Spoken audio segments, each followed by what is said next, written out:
अमेरिकी राष्ट्रपति Donald Trump ने ईरान को एक डेडलाइन दी और वो डेडलाइन खत्म होने में सिर्फ कुछ ही घंटे बचे थे।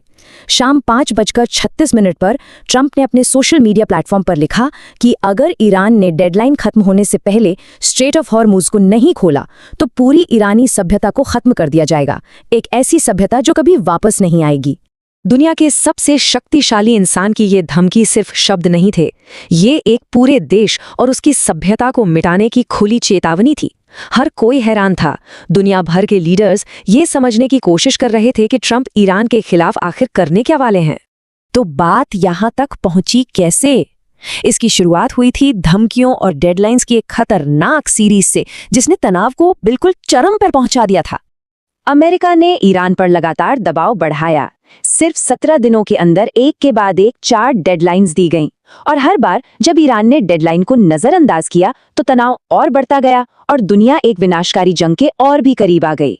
देखिए, एक तरफ थे राष्ट्रपति ट्रंप के बयान और दूसरी तरफ था अंतर्राष्ट्रीय कानून। जहां ट्रंप पावर प्लांट्स और पुलों जैसे सिविलियन इंफ्रास्ट्रक्चर को उड़ाने की धमकी दे रहे थे, वहीं मानवाधिकार संगठन कह रहे थे कि ये एक वॉर क्राइम है। ईरान के लोगों को जानवर कहना, इसे तो नरसंहार की धमकी के तौर पर देखा गया, जिसने इन धमकियों की गंभीरता को और भी ज्यादा बढ़ा दिया था। अल्टीमेटम तो दिया जा चुका था, लेकिन इसके बाद जो हुआ वो कूटनीति का एक ऐसा खतरनाक दौर था जिसने पूरी दुनिया को कंफ्यूज कर दिया। कभी युद्ध विराम तो कभी नाकाबंदी और फिर चारों तरफ बस अराजकता। डेडलाइन खत्म होने में सिर्फ 90 मिनट बचे थे कि अचानक एक युद्ध विराम की घोषणा कर दी गई। एक बहुत बड़ा हमला टल गया और दुनिया ने चैन की सांस ली। लेकिन ये शांति ज्यादा देर तक टिकने वाली नहीं थी। महज 48 घंटों के अंदर दुनिया का सबसे जरूरी तेल मार्ग पहले खोला गया और फिर अगले ही दिन उसे बंद करके उस पर से गुजर रहे जहाजों पर गोलियां भी चलाई गईं। इस उतार चढ़ाव ने इस जंग के अराजक स्वभाव को सबके सामने ला दिया, जहां किसी को नहीं पता था कि अगले पल क्या होने वाला है। चलिए अब हाई लेवल पॉलिटिक्स से थोड़ा हटकर जमीनी हकीकत पर ध्यान देते हैं। मतलब इस जंग की वजह से आम लोगों पर क्या असर पड़ा। जंग शुरू होने के सिर्फ 50 दिनों के अंदर 4000 से ज्यादा लोग मारे जा चुके थे। ये नंबर इस त्रासदी के माहौल का एक भयानक एहसास कराता है। ये संख्या महज एक आंकड़ा नहीं है, इसके पीछे की हकीकत सोचिए। 7000 से ज्यादा परिवार तबाह हो गए, लाखों लोगों को अपने घर छोड़कर भागना पड़ा, उनका जीवन हमेशा के लिए बदल गया। अगर हम इन आंकड़ों को देखें तो साफ पता चलता है कि इसका सबसे ज्यादा असर ईरान और लेबनान के आम नागरिकों पर पड़ा। वो इस जंग की सबसे भारी मानवीय कीमत चुका रहे थे। लेकिन इस जंग का सबसे भयानक पहलू था बुशहर न्यूक्लियर पावर प्लांट को निशाना बनाना।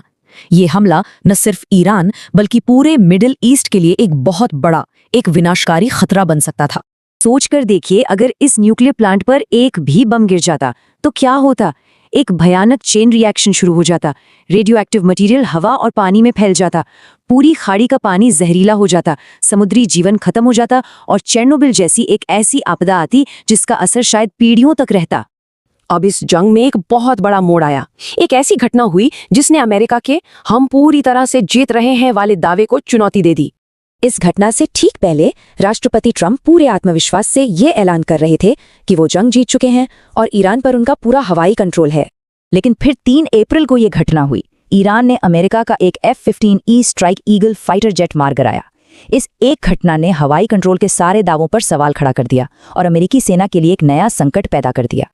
अब उस गिराए गए जेट के एयरमैन को बचाने के लिए एक हाई रिस्क ऑपरेशन चलाया गया। बचाव तो सफल रहा, लेकिन इसकी कीमत बहुत भारी थी। कई अमेरिकी विमानों को नुकसान पहुंचा, जिसने हवाई कंट्रोल के दावों को और भी कमजोर कर दिया। अब देखते हैं कि कैसे शांति स्थापित करने के लिए कूटनीतिक कोशिशें हुई, लेकिन आपसी खींचतान और पावर प्ले की वजह से वो कोशिशें नाकाम रहीं। इस बीच पाकिस्तान ने मध्यस्थता करके एक चौंकाने वाला युद्ध विराम करवाया। इसकी शर्तें एकदम साफ थीं और एक पल के लिए ऐसा लगा कि शायद शांति की उम्मीद है। लेकिन शांति की ये उम्मीद बहुत जल्द ही टूट गई। युद्ध विराम के कुछ ही घंटों के अंदर इजराइल ने लेबनान पर हमले कर दिए, जिससे ये समझौता तुरंत कमजोर पड़ गया।